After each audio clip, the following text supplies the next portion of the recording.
Hello, Scorpio, and welcome to Live in the Solution. I'm your astrologer and tarot card reader, Mary Trimble, here with your reading for January the 13th through the 19th. I have meditated off screen and shuffled, so I'm going to go straight into it, kind of.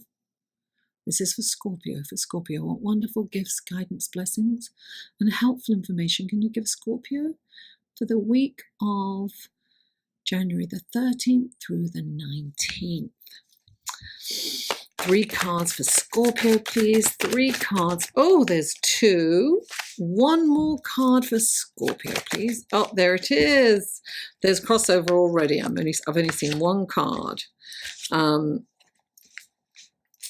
Check out your sun, moon, and rising in the show more section below. All the other links are down there.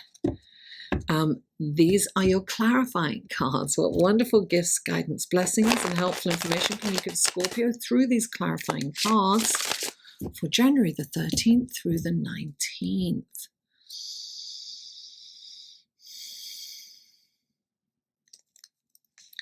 Please clarify. Okay. Please clarify. Oh, there we go. And please clarify.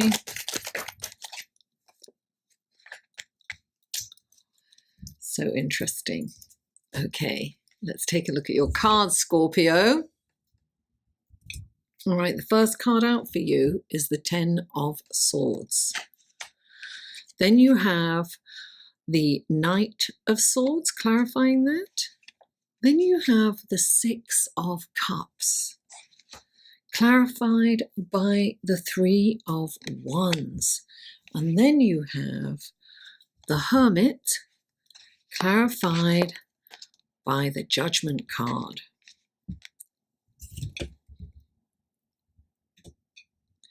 Okay, guys, listen. Stay on and look at the astrology report, which comes right after this, because it will clarify your reading for sure. You have, the first card out is the 10 of Swords. And the 10 of Swords is betrayal and pain and stabbed in the back. You know, it reminds me of that song. You know, they smile in your face, the backstabbers, backstabbers. We've all experienced this pain, you know, and this is like, oh, it's like suffering pain. I mean, look, stabbed in the back, darling. Didn't see it coming either. So the good news about this is that 10s are endings, right? But they're also beginnings. 1 and 0 is a beginning, right? So this is about leaving this behind in 2019, darling. Any kind of betrayal that you've felt, it's like time to move on from it, because this is a new, leave all that in the background, Scorpio. Leave it back there. It has no place in going forward. This is about stripping, not taking baggage into the new Earth awakening, right? Because we are going into a new era. We're going into the age of Aquarius. This is about community. It's about inclusiveness. It's about working with groups and tribes and like-minded people and coming together as one. So this would stop you. But I have a feeling that you're ready to let this go. This is like, move on from it. It's not worth hanging on to it. And clarifying it, you've got the Knight of Swords. And the Knight of Swords, it's like, here I come to save the day. He's fast energy, comes in, and he's like the champion for justice. He's going to sort this person out, chop their head off. He comes in, anybody's doing anything nefarious, he's just no second thought, chop the head off. He's here. He's the champion for justice. He's here to fight for damsels in distress, you know. The only thing I will say is that he's a little rash, so I would be careful of being quick to judge. But I do feel that this is karmic energy, darling. This is all going to This person's going to get their comeuppance, whatever this is, however they betrayed you, and so you'll be able to move on with satisfaction, knowing that they had to pay their karmic debt. And the next card out is the Six of Cups, and this is about, look, this is usually the past, right? We have a lot of energy going on with the this huge astrological event, which I talk about in the astrology report right after this, and it's about all these planets are in Capricorn, right? So it's about that balance between home and career, because it depends on your natal chart, to be honest, where this is happening, but it really is about that balance, because there's an imbalance going on right now, right? We have a lot of yang energy. It's all male, it's outward, pushing outward, and we need to kind of go within. We need that yin energy. We need to connect with the divine feminine. We're coming out of a patriarchal rule from thousands of years, right? We're moving into an equal rule. It's about honoring the divine masculine and the divine feminine. Before the patriarchal rule, it was a matriarchal rule. So now we need to work as a team. Aquarius is about team, it's about team building. It's about working with people. It's about unity, community. So I say all that because this can be Neptunian, right? Neptune is, can take you on a journey. It can take you into the past. You might look at the past with rose-colored glasses or tinted glasses, as they say. And you might get kind of stuck in the past. This is the past, right? Too. This can also be interpreted as your children, your concerns over your children. It can be your childhood or your children that you are concerned over. And we're all concerned over our children if we have children, right? My kid's 34. I'm still concerned over him. Is he 30? Maybe he's 34 this year. I think he's 35. Oh my God. I had him very, very young. Let's not go there, shall we? Anyway, so this is, look, it's okay to be in the past, but don't be stuck there. Visit it, but come out, because you may have the tendency to be distracted by this. Look, Neptune can take you on journeys. You can have a whole lifetime in a couple of hours, and then you'll kind of come to and you're like, oh my God, what happened? And also this is, Mercury is moving planet. I don't want to get into the astrology because, listen to that. It's really fascinating and it'll make more sense for what's going on with you. There's a huge, massive energy, shift energy this week on multiple levels. So you want to check that out. Now, you have the Three of Wands clarifying this. I'm sorry, Spirit's here. My nose is going crazy. And the Three of Wands is all about expansion. It's about teamwork too, but it's about being optimistic. It's about making long-term optimistic plans. It's about seeing the future optimistically. It's about having, not being in the back, not being taken to your childhood or in the past and thinking things were better back then, because we have this tendency to think, that was an innocent time. I do it all the time, right? Everyone does. It's like, oh yeah, that was an innocent time. I wish it was like that then. But if we were transported back into that place, we probably would not want to be there. It's probably not how we recalled it. I watched this documentary on the brain and how it works, and we change our memory changes, and we change it. We forget certain things and we put in other things. It's interesting. Anyway, I digress. So The Three of Wands is all about making long-term optimistic plans. If you're concerned about your children, see them thriving and doing well and make plans for them. And you need to make long-term optimistic plans for yourself. You need to see the future as blissful, as abundant, as secure, as happy. You know, and the next card out is the Hermit. Darling, meditation. It will take you out of this. It'll also take you out of this. You know, the Hermit has retreated from society, and he is quiet in that mind. He is no longer reacting because of emotions caused by his monkey brain, the chatter that goes, you're too old, you're too thin, who are they, oh my god, they're talking about me, oh my god, they hate me, oh, you know, all that stuff, you know, they're plotting against me, whatever it is for you. You know, he then comes back into society. He holds up the lantern, which represents his mind. He is now separated from his mind. And he holds the lantern up, and he is the light at the end of the tunnel. He is showing others how the way forward. He's helping, he's paying it forward, right? And I always quote Rumi with this card, you know, I am not this hair, I am not the skin, I am the soul that lives within.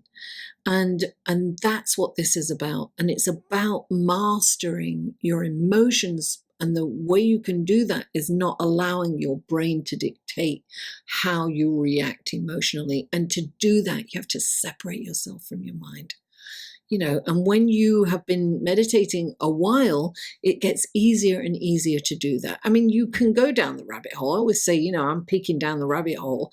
Sometimes I remember to say, put those, I can't even do the sound effects.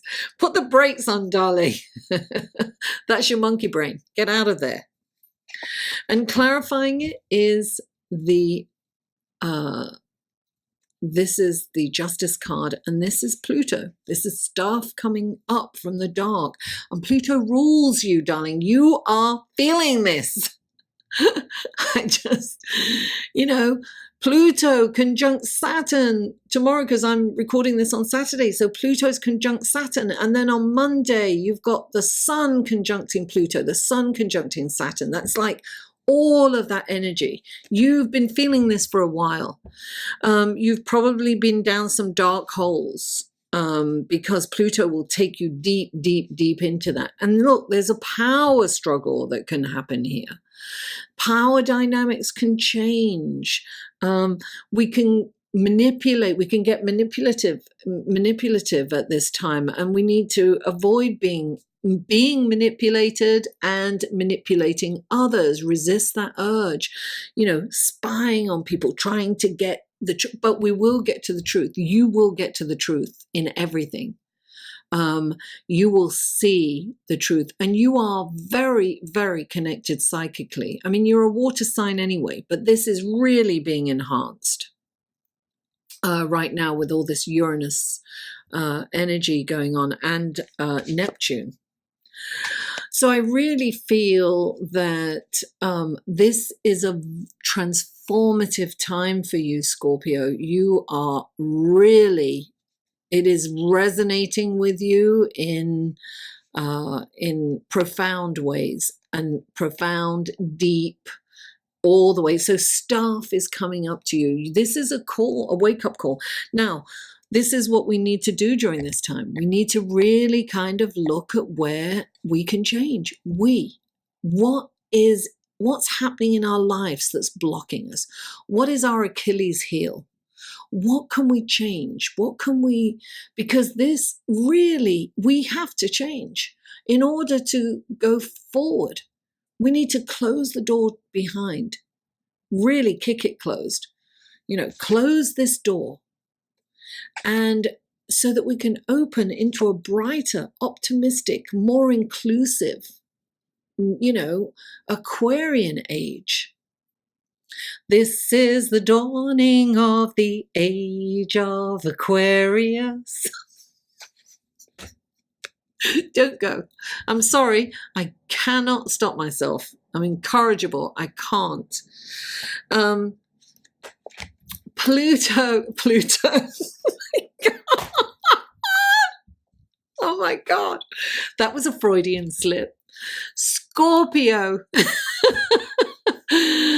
Thank you so much for tuning in. Please don't forget to like, share, comment, and if you haven't already, please subscribe and stay on to find out what's going on with your ruling planet.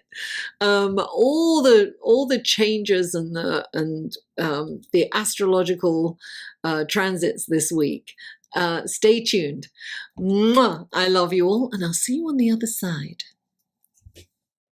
Hello, and thank you for sticking around for the astrology report and to see what's happening in the celestial sky this week, the week of January the 13th through the 19th. And we start, let me put my glass on, I have to look at my notes.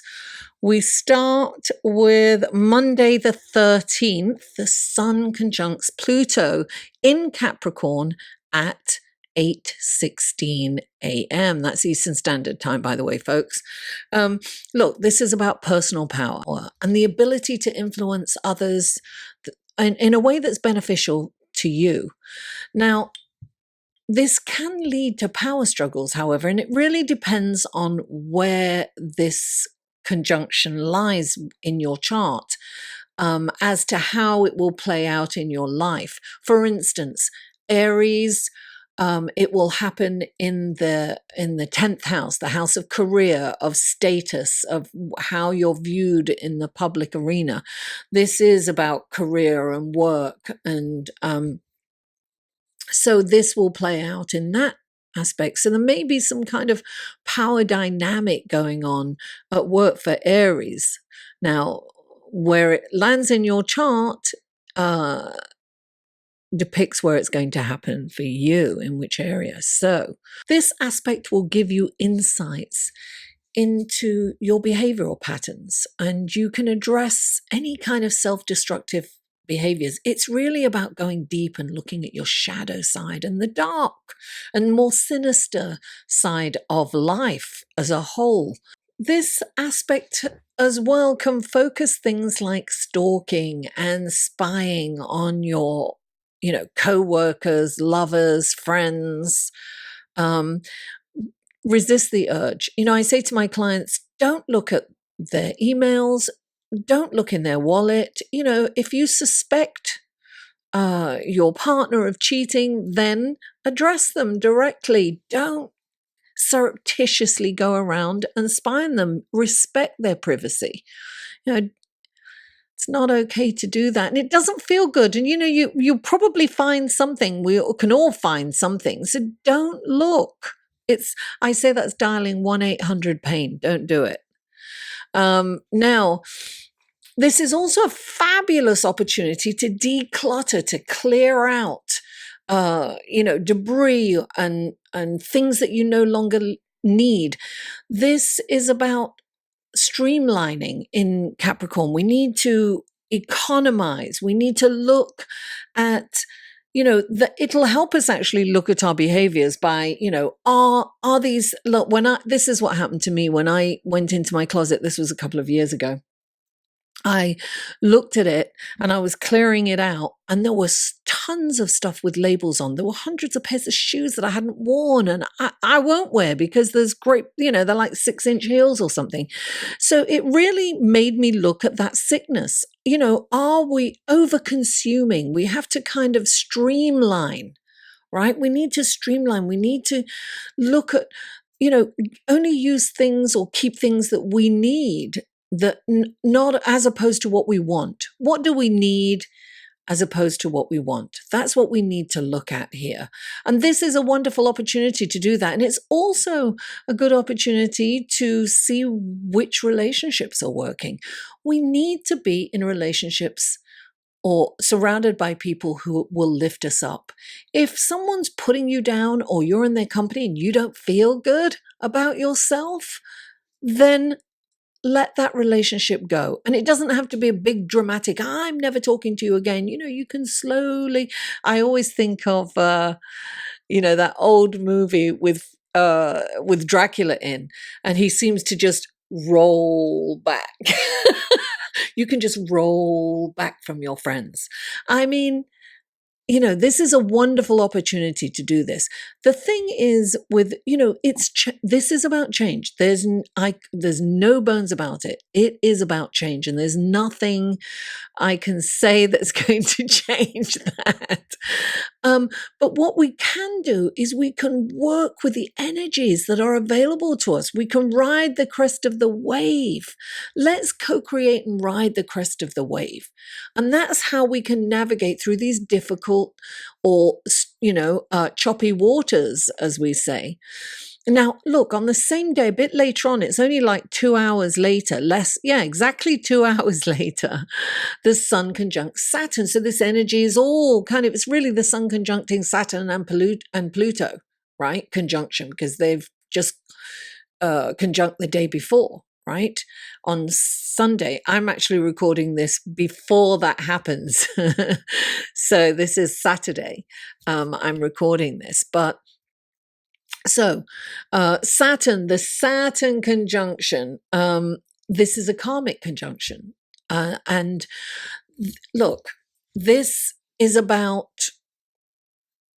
could bring great rewards for you, and success for those who've worked really hard and diligently throughout the past year. If you have let things go and not stood up to, not taking care of your responsibilities, that might come and slap you in the face and things could fall apart. That's why I said it's kind of karmic, right? So this can mean great success or overwhelming hardships. It really kind of depends on what you've been doing this last year. Now, this is also about playing by the rules. Saturn is, the Lord of Karma. He's like, government. He's the boss. He's the father figure. So the hierarchy, he's rules, regulations, structure. So you want to play by the rules.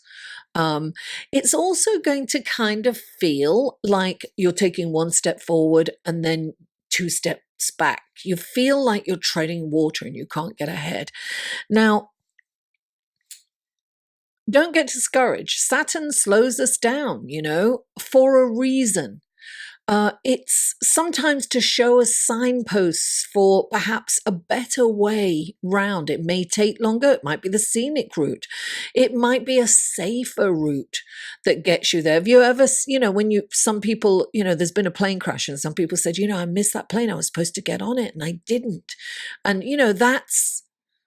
that can be Saturn stopping you from getting on there. But it can also work the other way. You can make mistakes and you can have accidents as well. So you have to, during this time, don't do anything that's dangerous. Don't do anything that's risque. Be safe. Be safe. Now the Sun wants to go, go, go. It's all energy. So and Saturn wants to go slow. Saturn wants everything done with expertise. You will need to practice patience and tolerance to navigate through this transit. So there's a lot going on, right? So now I haven't finished because that day, even a little bit later, like 3 hours later, Venus moves into Pisces. Now, whenever a planet moves into another sign, there's a huge shift in energy. And Venus is exalted in Pisces. She can really stretch her wings and she can really express herself in Pisces. So, we may be drawn to romance, love, passion, affection, we may be more demonstrative and feel attracted and want to be touchy-feely kind of things with people, or we want to receive, massages. It's a wonderful time to pamper yourself. Get a massage, get a foot massage, whatever it is. Do something that makes you feel pampered and beautiful. And it's also, this is a great placement, but it's also really good for finances. So honor the divine feminine within. And we so need that because we have all this yang energy, all this outward energy. So we need to kind of go in, we need to be receptive. We need to receive that love, darling. Give me your love. This is a harmonious flowing energy. It's good vibes all the way around. So now on Thursday, we'll jump forward to Thursday, and Thursday, January the 16th, Mercury, right, moves into Aquarius. This is the dawning of the age of Aquarius. I won't go on, don't go. I have been known to burst into song on occasion. A lot.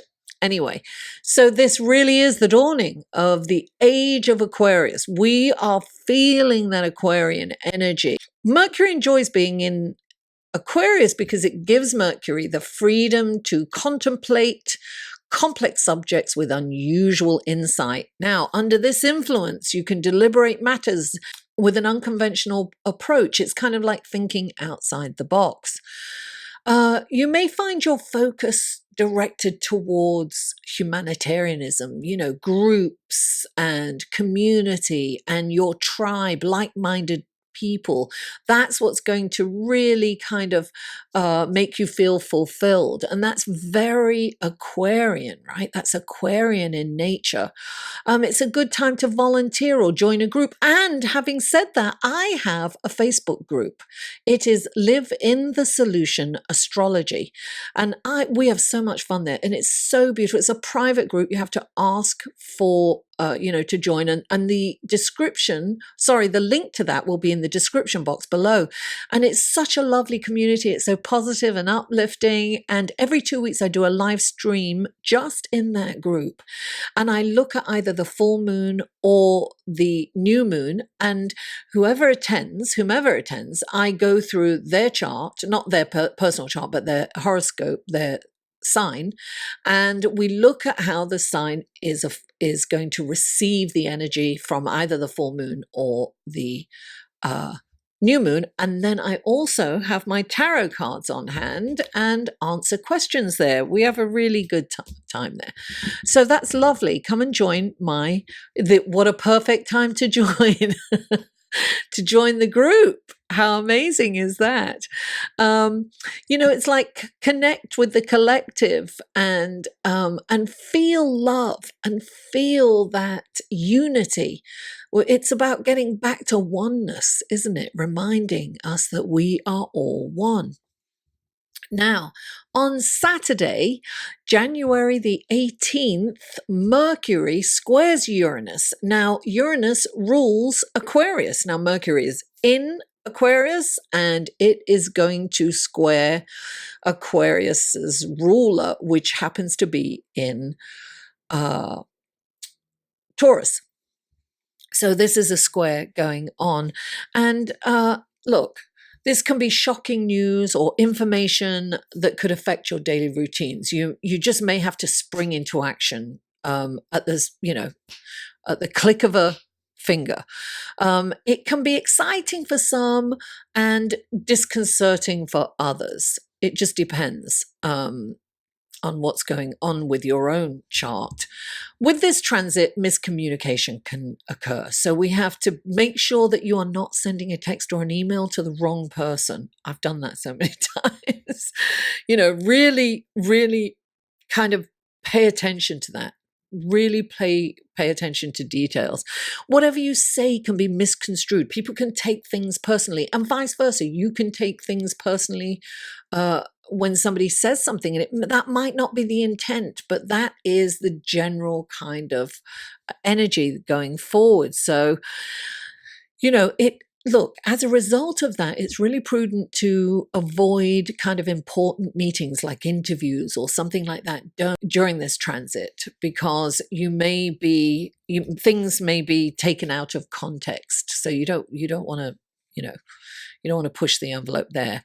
On the upside, you could get brilliant ideas coming to you out of nowhere. Have a pen and paper handy at all times so you can write them down, because they'll be coming fast and furious and they could just disappear.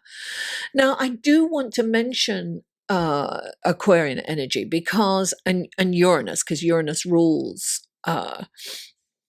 Aquarius. It's very innovative. So we do get these incredible ideas, and we're already seeing it playing out in the world.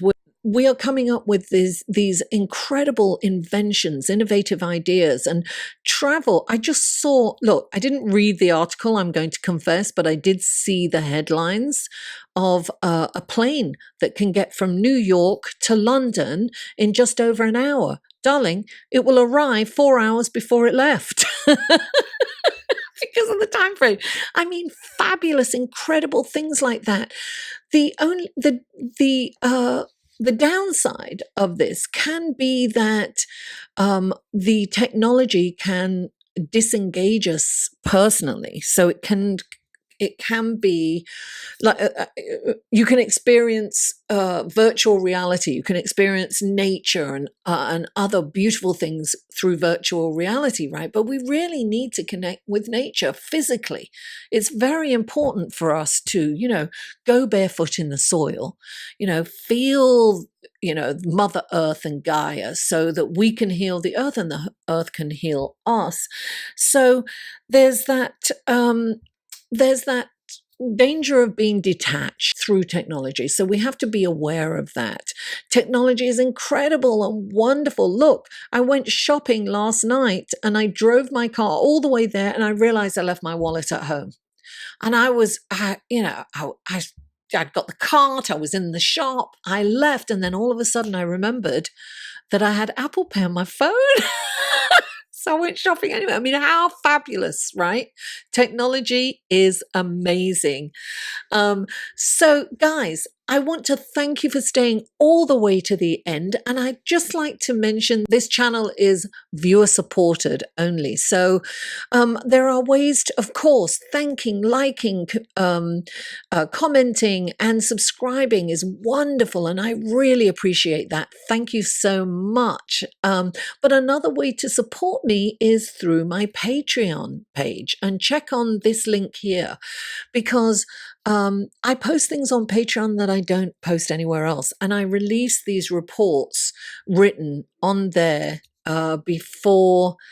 Oh, I've just started to do that actually before I record them, because I always write them first anyway. So I figured that would be really nice for my patrons to get it in written form before, with a visual, obviously, before they go out into the world. So they get, and there's different tiers and they get different, there are different reward systems, but you can be a supporter for as little as $1 a month. That's $12 a year. It's not a lot for you, but I can do a whole lot with that. So that would be wonderful if you can. If you can't, don't worry. No pressure, guys. I just would like to put out. I've got so many brilliant ideas. This Aquarian energy, and I really want to do so many more creative things, but I'm kind of a bit restricted with what I have right here. But that's okay. I'll get there eventually. Guys, thank you so much for tuning in. I really appreciate your support, your interaction, your lovely comments, your love. And I love you all. And I'll see you next week.